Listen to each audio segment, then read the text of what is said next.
Latin Bangla super কাপে খেলতে আসা ব্রাজিল ও আর্জেন্টিনার ক্লাবের ফুটবলারদের দেশে ফেরা নিয়ে অনিশ্চয়তা দেখা দিয়েছে। টাকা বাকি থাকায় টিকিট বাতিল করেছে ট্রাভেল এজেন্সি। নিজ খরচে দেশে ফেরার চেষ্টা চালাচ্ছে দুই ক্লাব। আয়োজকদের অব্যবস্থাপনায় দেশের ফুটবলের ভাবমূর্তি ক্ষুণ্ণ হওয়ার পথে। লাতিন বাংলা সুপার কাপ খেলতে এসে বিপাকে পড়েছে আর্জেন্টিনা ও ব্রাজিলের দুই ক্লাব অ্যাটলেটিকো চার্লোন ও সাও বার্নার্দো। শেষ ম্যাচটি বাতিল হওয়ায় দলগুলো দেশে ফেরার প্রস্তুতি নিতে শুরু করে। তবে আয়োজকদের অব্যবস্থাপনা যেন এখানেও থেমে নেই। শনিবার দুপুরে দুই দলের দেশে ফেরার কথা রয়েছে, তবে ট্রাভেল এজেন্সির প্রায় 2 কোটি টাকা বকেয়া থাকায় টিকিট বাতিল করে কর্তৃপক্ষ। ফলে অনিশ্চিত হয়ে পড়ে তাদের দেশে ফেরা। তবে এই বিষয়ে কথা বলতে গেলে একাধিকবার বাধার মুখে পড়তে হয়।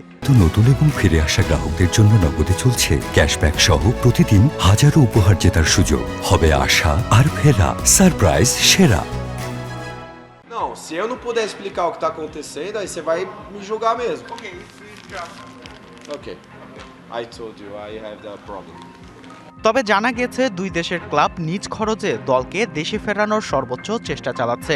যদিও তারা কবে নাগাদ টিকিট হাতে পাবে সেটাও অনিশ্চিত। শুধু এখানেই অনিয়মের সীমা থেমে নেই আয়োজকদের। টিকিট বিক্রির দায়িত্ব পাওয়া প্রতিষ্ঠানের টাকাও বকেয়া রয়েছে। প্রশ্ন উঠেছে, একটি অপেশাদার সংগঠন কিভাবে এত বড় আয়োজনের দায়িত্ব পেল? আর এইসব অব্যবস্থাপনা ও অদক্ষতার কারণে বাংলাদেশের ভাবমূর্তি কি একটু হলেও ক্ষুণ্ণ হলো না?